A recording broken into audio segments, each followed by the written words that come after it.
What if the person you insulted at work was not who you thought they were?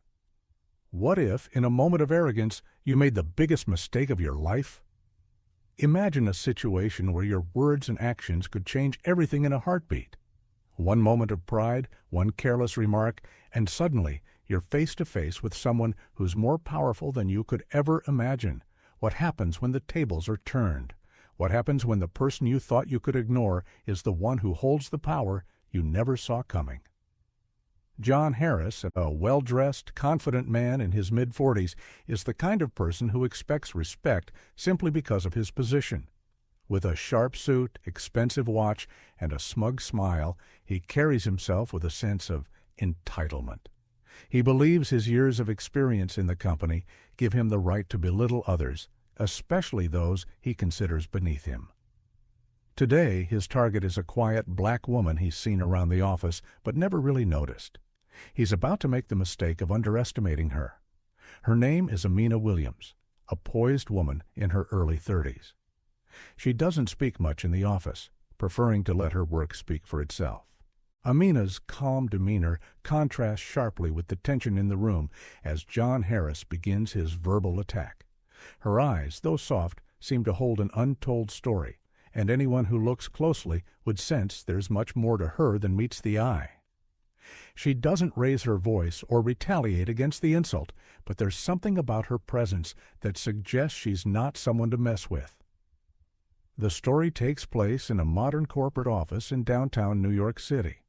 The building is sleek and polished, a symbol of the power and wealth that flow within. At first glance, it's a place where hierarchy reigns. Managers sit in glass-walled offices, and employees are expected to stay in their lanes. The work environment seems calm, but there's an underlying tension, especially when it comes to race and power dynamics. Everyone knows their place, or so they think. It's the middle of the workday, and the office is bustling with activity. Amina is sitting at her desk, focused on her computer screen, carefully preparing a report for her boss. Her headphones are on, blocking out the noise around her. She's doing her job, as always, efficient, meticulous, and quiet. But across the room, John Harris is having a conversation with a colleague. His loud voice carries across the office, attracting the attention of those nearby. John glances over at Amina, who's still engrossed in her work. A smug smile spreads across his face, and he leans toward his colleague, whispering just loud enough for others to hear. "You know, I don't know why she's even here. She's not exactly the kind of person you'd expect in a place like this." He chuckles to himself, looking at Amina with a mix of disdain and superiority. Probably just filling a quota, you know? It's good for the company to have someone like her around, even if she doesn't really contribute much. Amina doesn't flinch. She's heard this kind of thing before, but hearing it from John, someone who thinks he's above everyone, hits differently. His words slice through the air, carrying with them the weight of his assumptions and his deeply ingrained prejudices. He doesn't even care that people can hear him. He assumes the power he holds in this office is untouchable.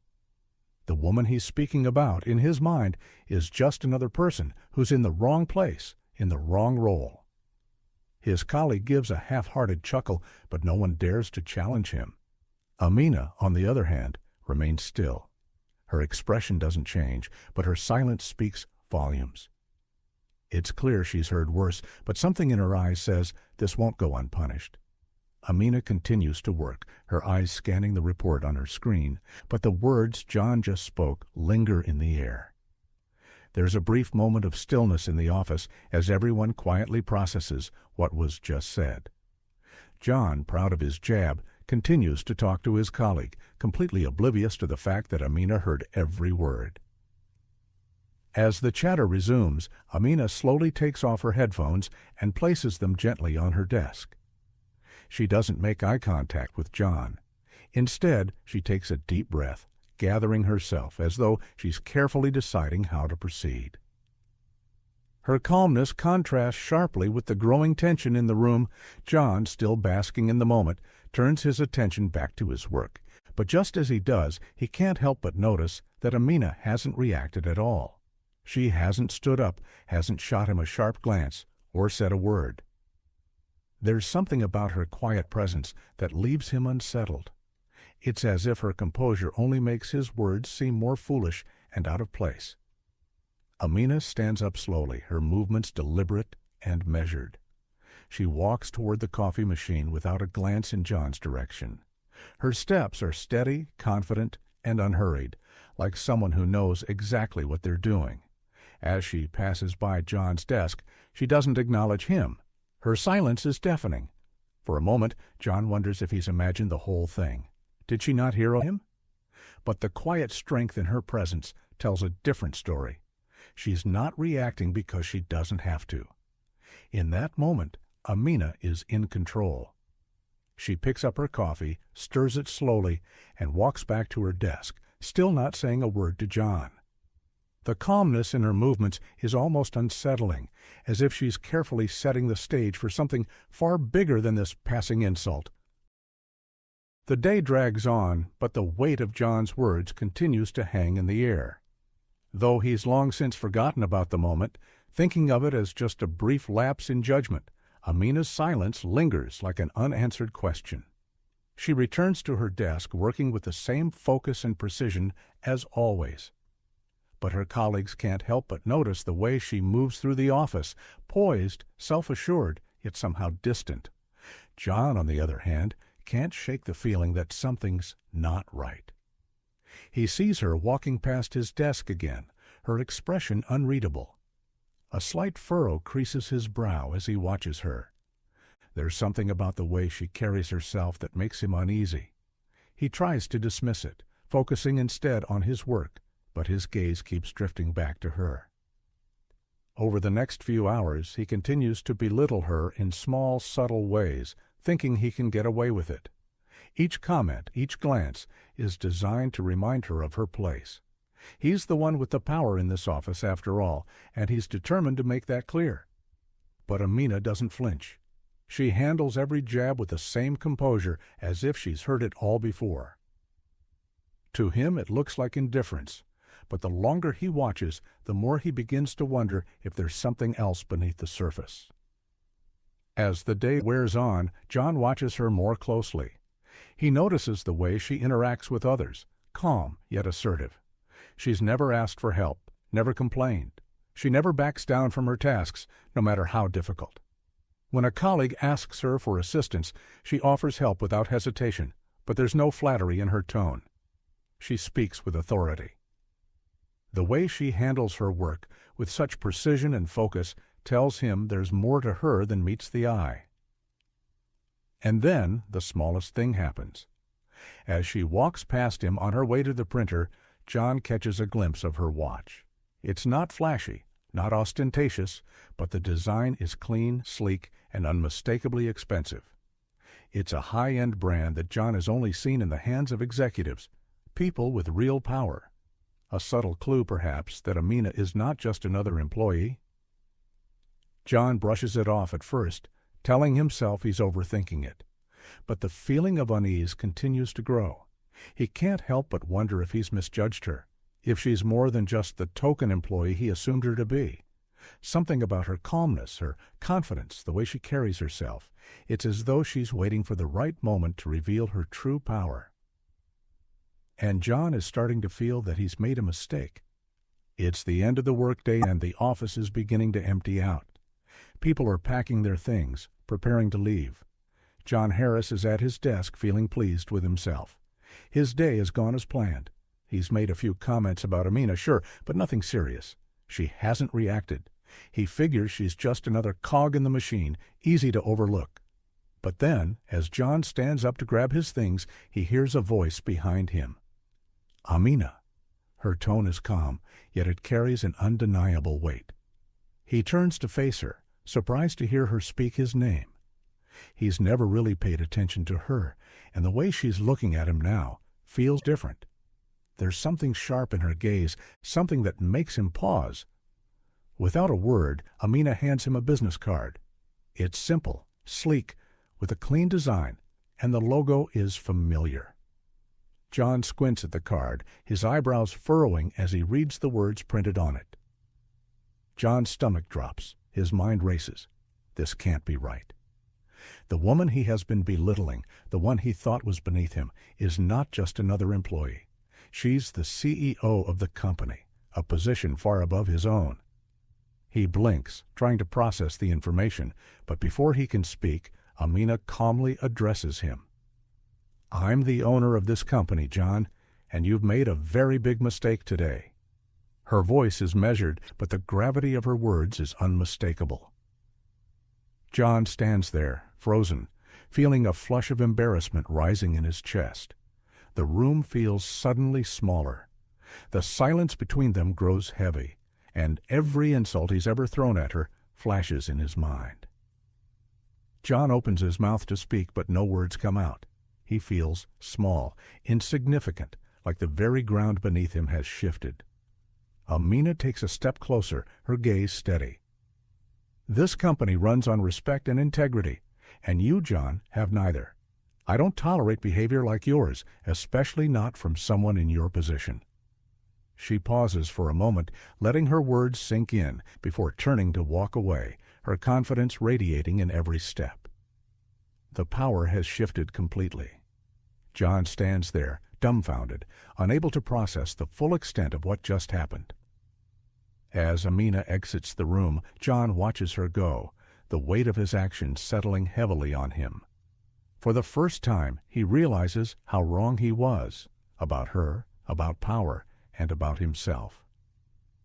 John Harris stands in the middle of the office, staring at the business card Amina handed him. His hand trembles slightly as he holds it, still not fully comprehending the reality of the situation. The CEO, the woman he had insulted so casually, the one he had thought of as just another low-level employee, she's the one who owns the company. The weight of the revelation crashes down on him, and for the first time, his confidence falters. His usual arrogance, the kind that had carried him through countless successful sales pitches and office interactions, evaporates in an instant. His chest tightens as he stands frozen in place, the reality of his mistake finally settling in. He was so sure, so self-assured, that his words wouldn't matter, that no one would challenge him. But now, standing in the empty office, it feels like everything he's ever known is crumbling. John begins to pace, his thoughts racing, his mind replaying every moment of his interactions with Amina, her calm demeanor, her silence, the way she never reacted to his insults, how he thought he was in control, only to realize that she had been in control the whole time. A deep sense of shame spreads through him, something he has rarely felt in his career, in his life. He remembers the smirk on his face when he made those comments, convinced that no one would dare challenge him. But now the memory of his words feels like acid in his stomach. What had he been thinking? How could he have been so blind? John stops pacing, and his eyes fall on his reflection in the window. For the first time he sees himself clearly, an arrogant man who used his privilege to belittle others, who thought he could walk over people without facing consequences. He's humiliated, his confidence shattered. Amina wasn't just any employee. She's the very person who holds his future in her hands, and he treated her with the kind of disrespect that could ruin him. The realization hits him harder than anything he's ever experienced. He's not just ashamed of how he treated her. He's ashamed of himself. The office, which had once felt like a place of power, now feels cold and distant. He can't escape the image of Amina walking away with dignity, while he stands in the aftermath of his arrogance. His mind flashes to her words, "I don't tolerate behavior like yours." And for the first time, John understands the true meaning of those words. It's not just about losing his job, it's about losing his integrity. The pride he had in himself is gone, replaced by a deep, gnawing regret. The following morning, John walks into the office, the weight of his mistake still heavy on his shoulders. He's been up all night, replaying the events in his mind over and over again, wondering how he could have missed all the signs. The discomfort gnaws at him. Every interaction with his colleagues feels off, like they all know something he doesn't. His eyes flick nervously toward Amina's desk, but she's not there yet. A few hours later, as he's in a meeting with the rest of the management team, the door swings open. Amina walks in, her presence commanding the room as always. She's dressed in a sharp suit that radiates authority, and her expression is calm but unwavering. The room goes quiet, and everyone turns to look at her, sensing that she looks directly at him, her gaze steady. Something is different today. John feels a surge of anxiety in his chest as she approaches the head of the table. She doesn't acknowledge him at first. Her focus remains on the group, but then, without missing a beat, she's piercing. "John," Amina says, her voice firm and clear, "I trust you're aware of the gravity of your actions yesterday." John shifts uncomfortably in his seat, but he doesn't speak. He knows he has no defense. The humiliation he feels now is even more intense than before. Amina's presence is overwhelming, and the silence in the room amplifies every word she speaks. "You thought you could use your position to belittle someone, undermine their worth, all based on assumptions. What you failed to realize is that power doesn't come from arrogance, John. It comes from respect. It comes from recognizing the value in others, even if they don't look like you or come from the same background." Her words are like a calm storm, cutting through the tension in the room. The rest of the team watches in stunned silence, clearly sensing the shift in the power dynamics. Amina pauses for a moment, letting her words settle. "I'm not here to ask for your apology, John. I'm here to make sure that what happened yesterday never happens again." She takes a step forward, her eyes locked on his. "As of today, you no longer work here. I'm terminating your position, effective immediately." John's heart sinks as he hears her words. He opens his mouth, but no words come out. He tries to speak, to offer some explanation or apology, but the gravity of the situation leaves him speechless. Amina's gaze doesn't waver, her decision final. There's no anger in her eyes, just a calm, unwavering strength. "I'm not just the CEO of this company. I'm someone who believes in standing up for what's right, no matter who it is. And you, John, crossed a line that cannot be undone." The room is still. The power has completely shifted. As Amina turns to leave, her words echo in John's mind, and for the first time he realizes that true power isn't about holding a title or a position. It's about the courage to stand up for others, to do what's right, even when it's uncomfortable. John sits there, stunned, as the weight of her decision presses down on him. He may have lost his job, but Amina has gained something far more important: the respect of everyone in that room. The days following Amina's bold decision to fire John were filled with whispers in the office, but this time the whispers weren't about the scandalous gossip that often circulated. Instead, they were about respect and accountability. Amina had made her stance clear, not just to John, but to everyone who worked there. Power is not earned by degrading others. John's departure didn't cause a ripple in the company's performance, but it sent shockwaves through the culture. Everyone knew Amina's name, and, more importantly, they respected her not only for her position as CEO, but for the values she upheld. She had turned a moment of racism and arrogance into a lesson for everyone. John, on the other hand, struggled to move past the consequences of his actions. He tried to find new jobs, but everywhere he went, the stain of his arrogance followed. He couldn't escape the thought that he had underestimated someone because of their race, and it had cost him everything. The lesson was clear. Underestimating someone based on race, background, or appearance is not only wrong, it can lead to life-changing consequences. Months later, as Amina continued to lead the company with grace and strength, John's name had faded from the office's memory. But the lessons from that moment had not. Amina's leadership was now seen as a beacon of fairness, and her decisions, no matter how tough, were respected by all who worked with her. In the end, it wasn't just about firing John. It was about setting a precedent. True power comes from integrity, respect, and the ability to uplift others regardless of their race or background.